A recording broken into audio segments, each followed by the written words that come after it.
Good morning, everyone. Welcome to our masterclass today about mastering business rules.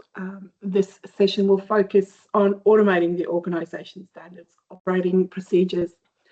We'll have a look at how you can configure those intelligent rules to help you delegate tasks automatically, prompt notifications and escalations when things are reported based on the type, the business area and the severity.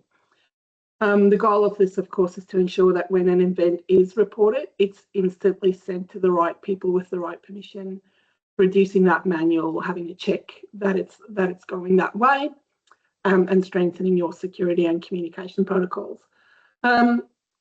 Before we get into the demo, I'll just do a little bit of housekeeping. I'm sure everyone knows that I'm Elizabeth. I am the Customer Success Manager here at Logiqc. Our session today is recorded. If you do have any questions, please pop them in the chat. We'll try to get to them by the end of the session. And if I don't get to them, I'm sorry, I keep looking that way because that's where the questions are. If I don't get to them during the session, we'll add a Q&A page to the mail out that will be sent to you guys, trying to address all of those questions. Great to see so many of you on board today, and I think we'll get started. So before we get straight into it, I would like to acknowledge the traditional owners of the lands on which we meet today, and I pay my respect to elders past and present. Okay, let's have a look at some of the key features about business rules. So what we're trying to do here is give you greater control over that event handling. You have added intelligence of automatically coding events. So again, if you've made those decisions, you have the certainty that every time that specific scenario plays itself out, the rules that you apply is going to take over and ensure that it's reported to the right person at the right permission level every single time, which then helps you to enforce your policy compliance. And it minimises the chance that we overlook critical information or that we have something that needs to go, say, be escalated to the CEO and we miss that through those business rules. How they work, sorry, I just need to make sure I'm on that right slide. It's straightforward programming logic here. So if this happens, then that needs to happen. The if condition is about what the user submits, so the type of information that we're wanting them to say. So if it's a complaint and it's from a staff member, then we want specific action to be taken. This automation streamlines your workflow. It ensures that you have consistency and it helps the users by reducing any decisions that they need to make. It reduces that risk of thinking, oh, I'll just send it to my manager, even though it's something that's really needs to be escalated to a higher level.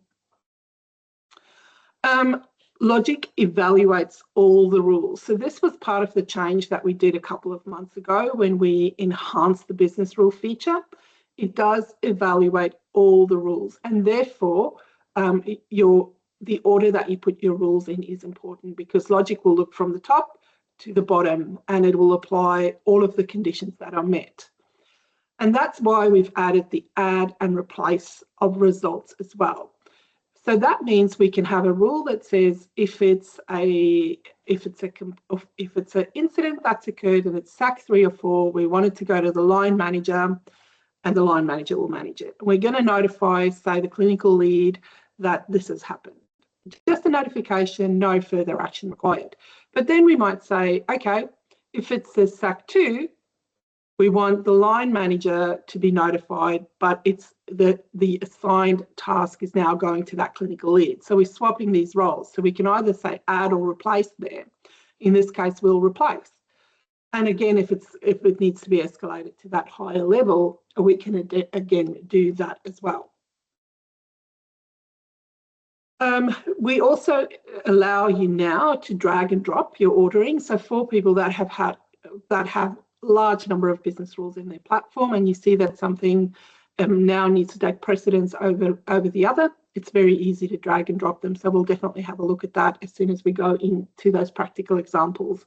But what we're trying to just remind you here that you can drag them and drop them into their desired position, and it is useful when one of your rules take priority over the others. So if you have a single overarching rules, like if something to make sure that you catch everything, you want that rule to be at the bottom of your list. Okay, let's go and have a look at some practical examples. Okay, so I've got my business rules set up here. Sorry.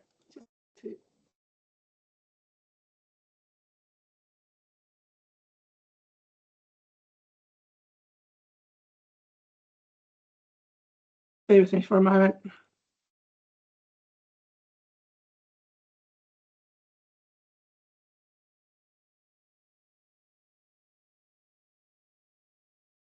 Many things are not working for me this morning.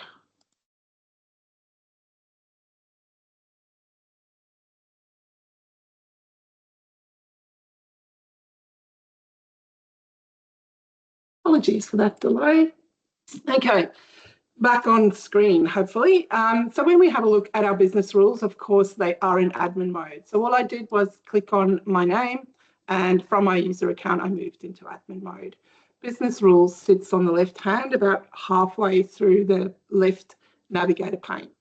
And it allows us to essentially set up rules for, I'll just cancel out of that one for now, for all of our reporting registers. So feedback, improvement, incident and repairs registers, they all allow you to set up business rules for each of them individually. To do that, we want to click on that little edit icon, and that will essentially show us all the rules that we've set up.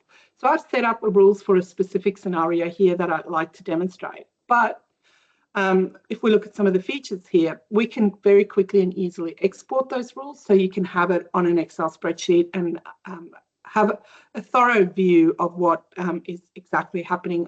But you can also see that on screen just by scrolling across the bottom. You can see exactly the decisions that you've made for each of your business rules. But as we know, if we've got a large list, sometimes it is easier to have a look at that in Excel. If you wanted to add a new business rule, you click on the Add Business Rule icon. That opens the drawer for us, where we can make the decisions around the if and the then. When we have the option to leave something blank, that just means that the rules can apply to anything that is in that list, essentially. So from time to time, you may add, say, specific subcategories, and instead of having to come back into your business rule and remember that, if you've got the blanket rule that they all go in the similar direction, you can rest assured that that will be picked up. But if we want to build very specific rules, we can essentially do that. So we might say, if we receive any information requests and it's from a government agency, then, and it's about respect, dignity and support, or abuse, confidentiality or consent. So again, we can be very specific about the things that we want to set up, or we can have a bit more of a blanket approach. If it's an information request, doesn't matter what it's about, then it goes to a specific user. Now, when we come to this point, we can see here we have business rules in our if field and business rules in our then field. We can only use it once. If we use it in the if field, it says that if this happened in this business area, then I want it reported to a specific manager. So we can think about that in the situation where you have multiple clinics. So we want to be able to record an event that happened in a specific clinic, or you have share houses for youth services or the like. So if it happens in that particular environment, this is who I need it to be reported to. Or we can say, regardless of where it happens in our organisation, the area of our business that's going to be managing this event is this area. So just a reminder of those two. You can only use it once, and those are the two cases in which you can use it. So we're saying our information requests are going to go to, and you can choose who that is. We'll make our clinical director the person that it's reported to, and we'll make the CEO the fallback. The area of the business that's going to be looking after these things as they come through, we can pop that to management. You could have very specific business areas that manage those type of events. We want the executive management team to have oversight over that, and we're going to only give it to specific users. Now, I can give it to teams, or I can give it to all users if I want to. I can give it to teams and say the exec and corporate services, anyone else that needs to have a look at that. Or in this instance, I might say it's only going to individuals. So I only want the people that really need to be a part of this information request to be reminded about it. So the administrator might have to look at that, the CEO and the director of clinical services. And I don't want it anyone else that if we write another rule, I want to add to this list. So I don't want them to be replaced if we have another rule, and I can set notifications if I choose to do so. So again, I can choose individuals that I want to let advise that this particular item has occurred. And I can add or replace those values as well. And that's my business rule. So essentially, when I press save, that rule will take effect. Now, I've built a process in here where I wanted us to have a look at how the business rule changed with the if and the then fields. I wrote a rule that says if we have feedback from a client, and it doesn't matter what the feedback is, it's always going to go to our administrator because he's the person that has a really good relationship with our clients and our customers. Then I build another rule that says if it's a complaint and it's from a client or a carer, then I want it to go to our business manager. So escalating a little bit more. And then I wrote another rule that says if it's a complaint from a client or a carer and it's about our staff, then I want it to go to the CEO. So let's go and have a practical look at what that looks like. So I've set them up earlier. Right, so in the first scenario, we've got feedback that's being reported. So the user came in, they tick that it's feedback, it's from a client. If you've got related services and programs activated in your platform, of course, you'll have to fill that in. The category was client care and it was about staff attitudes. So this is just feedback. And when I go down, I can see that our rule applied. So it went to the areas that we said. But what I highlighted for you is that it's going to go to Jocko. And we've got the very specific teams that we've set up there. So we can really clearly see here that we've made those decisions and that's going to be what our rule applies. In our next scenario, I changed that feedback to a complaint. So the complaint was, again, from a client. It was about organisational issues and staffing and resources. Maybe they had to wait a little bit longer and they weren't happy about that and they wanted to provide us with that feedback. So this rule now applies that it's going to go to the business manager. That's what I said. A complaint is going to go to the business manager, and Meredith, of course, is going to be notified about that. But again, we still have that really clear direction that we're following here. There's no way that this is going to be seen by anyone else because no one can make those decisions. And of course, the who can view tells me exactly who falls within that executive management team. So that's our second rule. And the third rule that we've set up, so we can see here how Logiqc's gone from the top to the bottom, because this one was a complaint and it was from a client and it was still about client rights. So if we didn't specify this subcategories in this case, it should have still gone to Sandra, but we did. We said if it was anything about staff attitudes or abuse confidentiality, we wanted to go straight to Meredith. So let's see what happened. It did. It changed the business area to management managing that, to the executive management meeting, to Meredith as the reported issue, and it's eliminating the who can see that to only those particular two people. So you can see here how our business rules are going to give us those three that could be very similar type of things, but that escalation is in place. So where that complaint is very specific and we really want it to be handled at that higher level, it gives us that opportunity to do so. So let's go back to admin mode.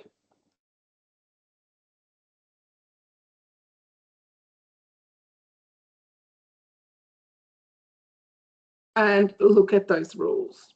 again. So if I go back to my feedback, this is essentially what I've done. I've built them in the correct order. So I said feedback, then the complaint, and then the very specific complaint.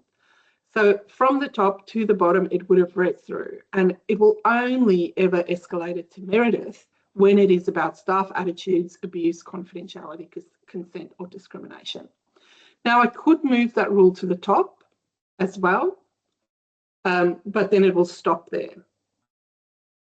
So preferably that rule needs to remain at the bottom for us. And then if we had a rule that said, if we receive any feedback from any source about any subcategory, then we want it reported to Joe, for instance, or we'll just stick with who we have and we'll go just Sandra. So if there's any thing that we've missed in our original build and we add some more categories and subcategories and we didn't include them, they'll go to Sandra. Then let's put a fallback in there. I'll keep that fallback as Meredith, for instance, and we'll just say the business area is admin and the meeting will go to the corporate services meeting. We'll specify that our corporate services team will have a look at that, and we don't really necessarily want to involve anyone in there. And we'll just add that to previous results.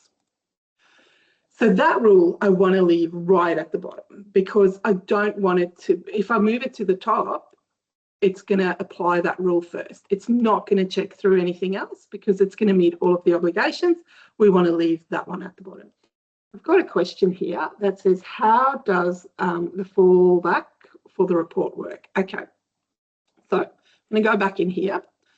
Let's look at the scenario. We've already added the ifs. This is the person that I want it to be reported to 100% of the time. That's the decision that we as an organisation's made. But if Kerry is no longer in that position, so if we have position vacant and risk manager here, or the risk manager position doesn't exist anymore and Kerry all of a sudden has a different position, then I have a fallback option. So only in the event that that person or that position is no longer occupied, then it will go to the fallback. So the fallback is just a backup. They only come into play when that position or the person is vacant. Great. So that's really what it's about. It's not an escalation. It's not going to, if Kerry hasn't touched it in 3 days, automatically go to Meredith. It's just that backup to ensure that those items will not sit with position vacant. Do we have any other questions? Anything that anyone wants to have a chat about?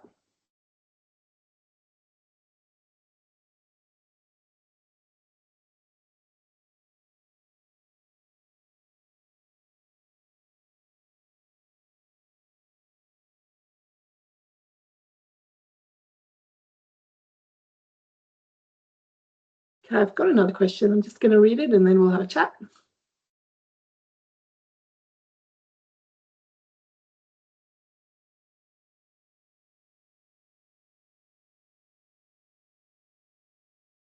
Right, so for internal complaints, let's say staff against staff, to keep confidentiality, is it best to have options of who the staff submitting the complaint can select it to go to? You could probably do that, but my recommendation is that I would escalate that to a really high level. So someone in the exec team who can then have the necessary conversations and reallocate that. Remember, once the business rules is there to protect privacy and confidentiality, but if, for instance, we've made a decision that, let's say, our COO will handle all staff-to-staff complaints, except if it's probably about them, then you'll write 2 rules to exclude that particular person. But if the COO finds that this complaint could potentially be best managed by the line manager, in the managed stage, remember, they can reassign it to that person.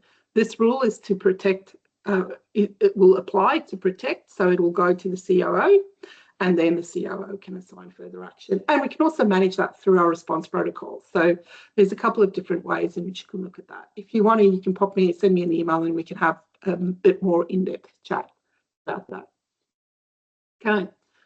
Is there an option to send to someone else if the report is not actioned at a certain amount of time? There is, but it's manual. So whoever manages the feedback, complaints, incidents in your platform, so whether that's your QM or your practice manager, they can, if they see that that item is becoming overdue, they can essentially escalate that by reassigning it. So it's, again, permission-based. It's not automated. I know that there are some changes coming, definitely not in this year. As we know, it's almost at the end of this year, but for next year, we are planning some changes in that space. Do not have a time frame, cannot give you more information, but it's definitely something that is on our radar. Can you report a matter to more than one role? No, the business rule only has one person that requires to take action. As I said, with the scenario where we think about a staff complaint, for instance, when it's gone to that COO, the COO goes, no, this can be managed at the manager level. They can then reassign, which essentially means that you did kind of what you wanted to achieve. But as a rule, no, report to person can only be one.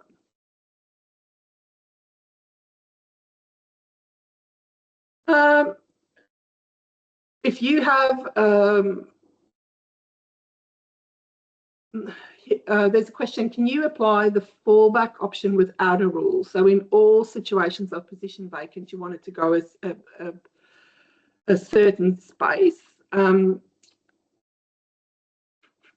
You could potentially look at your system settings as a safeguard. But again, what that would do is if we look at those general settings, if you select the default to the user's area when reporting items and to their manager, that will be the last resort. So if none of the rules apply or there's a position vacant, it could go there. But my recommendation would be that you would ensure that you have a fallback in all of your rules. Even if you just write an all rule and you have a fallback in there, that could suffice. But recommendation is to always have a fallback. Even though it's optional, we don't want things, especially not if it's serious matters, to be sitting with a vacant position. Any other questions? Any other comments?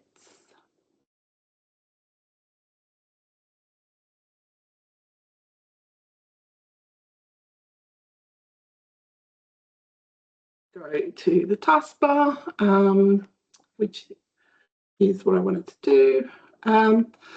So just there's a couple of additional features for those of you, and that will be clients that have been with us for a really long time who don't have Business Rule Builder in their reporting registers. You can always purchase that in the Logiqc store.